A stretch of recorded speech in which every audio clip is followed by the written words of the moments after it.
Dear viewers, পশ্চিমবঙ্গের চাকরি প্রার্থীদের জন্য আজ রয়েছে একটি অত্যন্ত গুরুত্বপূর্ণ এবং বড় খবর। সম্প্রতি একটি রোজগার মেলায় মাননীয় মুখ্যমন্ত্রী শ্রী শুভেন্দু অধিকারী রাজ্যের ভবিষ্যৎ নিয়োগ প্রক্রিয়া নিয়ে একগুচ্ছ যুগান্তকারী পরিবর্তনের কথা ঘোষণা করেছেন। আগামী দিনে রাজ্যে কিভাবে নিয়োগ হবে এবং কিভাবে দুর্নীতি বন্ধ করা হবে তা নিয়ে তিনি কি বললেন, চলুন আজকের এই ভিডিওতে বিস্তারিত জেনে নিই। সবার প্রথমে যে বড় ঘোষণাটি মুখ্যমন্ত্রী করেছেন তা হলো ওএমআর সিট সংক্রান্ত, যেটি নিয়ে এতদিন ধরে বিস্তর অভিযোগ ছিল সমস্ত পরীক্ষার্থীদের।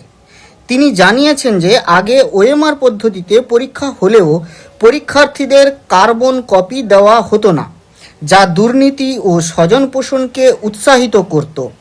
কিন্তু এবার থেকে লিখিত পরীক্ষায় বসা প্রত্যেক যুবক যুবতীকে তাদের ওএমআর সিটের কার্বন কপি দিয়ে দেওয়া হবে। হোয়াটসঅ্যাপ মেসেজের মাধ্যমে কোনো নিয়োগ হবে না, বরং নিয়োগকারী বোর্ডগুলি সম্পূর্ণ স্বচ্ছতার সাথে পরীক্ষার্থীদের স্কোর সরাসরি ওয়েবসাইটে প্রকাশ করবে। আসলে অনেক দিন থেকেই এই অভিযোগটা আসছিল যে অনেক পরীক্ষায় নাকি হোয়াটসঅ্যাপ পরীক্ষায় যে নিয়োগ, সেই নিয়োগ হোয়াটসঅ্যাপ মেসেজ বা মোবাইলে মেসেজের মাধ্যমে দেওয়া হচ্ছিল বা হতো।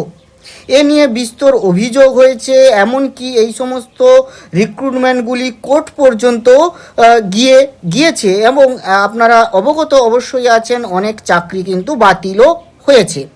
তো সেই জায়গা থেকে একটি স্বচ্ছ সরকার বা স্বচ্ছ প্রশাসন গড়ার লক্ষ্যে তিনি এই ধরনের বিশেষ কিছু পরিকল্পনার কথা কিন্তু আজকে ঘোষণা করেন। দ্বিতীয় গুরুত্বপূর্ণ যে পরিবর্তনটি সেটি হলো ইন্টারভিউ বা ভাইভাতে নাম্বার কমানো। আগে রাজ্যে ভাইভাতে অনেক বেশি নম্বর বরাদ্দ থাকতো, যা মোটেই ভালো প্র্যাকটিস নয় বলে তিনি মনে করেন। এ সংক্রান্ত আপনারা মনে করে দেখতে পারেন যে কলেজ সার্ভিস কমিশনের যে পরীক্ষাগুলি হয়েছে বা হয়, সেখানে কিন্তু বিস্তর অভিযোগ থাকা সত্ত্বেও কেউ প্রমাণ করতে পারেননি বা প্রামাণ্য নথি তুলে ধরতেই পারেন না যে এখানে বিস্তর কারচুপি হয়েছে।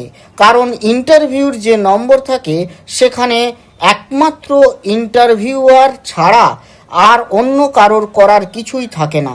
যদিও অনেক সময় বারংবার হাইকোর্ট বা সুপ্রিম কোর্ট এ বিষয়ে তাদের অবজারভেশন বা বিভিন্ন ক্ষেত্রে জানিয়েছেন যে এই সমস্ত ইন্টারভিউগুলি ক্যামেরাতে এগুলিকে নথিবদ্ধ রাখা যেতেই পারে। তো যাই হোক, এই ক্ষেত্রে মুখ্যমন্ত্রী যেটি জানিয়েছেন যে এবার থেকে ভাইভাতে ন্যূনতম নম্বর রাখা হবে, যতটা রাখা উচিত, বেশি নম্বর রাখা হবে না। এবং মূলত যেটা জোর দেওয়া হবে সেটি হচ্ছে লিখিত পরীক্ষা এবং একাডেমিক স্কোরের উপরে। এবারে তৃতীয় যে পয়েন্টটি, এটিও একটি গুরুত্বপূর্ণ পয়েন্ট, যেটি তিনি জানিয়েছেন যে বিদায়ী সরকার বাবা সাহেব আম্বেদকরের সংবিধান মেনে নিয়োগ করেনি, কিন্তু এবার থেকে রাজ্যে 100 পয়েন্ট রোস্টার 100% কার্যকর করা হবে। এর ফলে এসসি, এসটি, ওবিসি, শারীরিকভাবে অক্ষম এবং বিশেষ করে প্রধানমন্ত্রীর আমলে আনা 10% ইডব্লিউএস সংরক্ষণ, যা আগে রাজ্যে মানা হয়নি, তা এবার থেকে কঠোরভাবে পালন করা হবে। রাজ্যের নিয়োগ প্রক্রিয়াকে ভারত সরকারের মতো নিখুঁত করতে একটি বড় পদক্ষেপ নেওয়া হচ্ছে। আগামী 6 জুন রাজ্যের সমস্ত রিক্রুটমেন্ট অর্গানাইজেশনকে নিয়ে একটি সিম্পোজিয়াম বা বৈঠক অনুষ্ঠিত হবে। এই বৈঠকে রেলওয়ে রিক্রুটমেন্ট বোর্ডের মতো কেন্দ্রীয় নিয়োগ প্রক্রিয়া রাজ্যে গ্রহণ করার বিষয়ে কিন্তু আলোচনা হতে চলেছে। মুখ্যমন্ত্রী আরও জানিয়েছেন যে প্রয়োজন হলে আগামী বিধানসভার বাজেট অধিবেশনে একটি সম্পূর্ণ নতুন নিয়োগ নীতি বা ফ্রেশ রিক্রুটমেন্ট পলিসি, এই সংক্রান্ত কোনো নতুন নিয়ম আনা হতে পারে। সেটা বাজেট অধিবেশনে কিন্তু প্রকাশ করা হতে পারে, বিল হবে, তারপরে সেটি অ্যাক্ট হিসাবে আসতে পারে। তো দর্শক বন্ধুরা, ডাবল ইঞ্জিন সরকারের এই নতুন উদ্যোগ এবং নিয়োগে স্বচ্ছতা আনার এই পদক্ষেপ নিয়ে আপনাদের কি মতামত? আপনাদের কি মনে হয় এই নতুন নিয়মে নিয়োগ দুর্নীতি চিরতরে বন্ধ হবে? কমেন্ট বক্সে আপনাদের মতামত অবশ্যই শেয়ার করুন। ভিডিওটি ইনফরমেটিভ মনে হলে লাইক করুন বন্ধুদের সাথে প্রচুর শেয়ার করুন এবং এমনই সব গুরুত্বপূর্ণ আপডেট পেতে চ্যানেলটি সাবস্ক্রাইব করে বেল আইকনে ক্লিক করতে ভুলবেন না। ভালো থাকবেন, দেখা হচ্ছে পরের ভিডিওতে।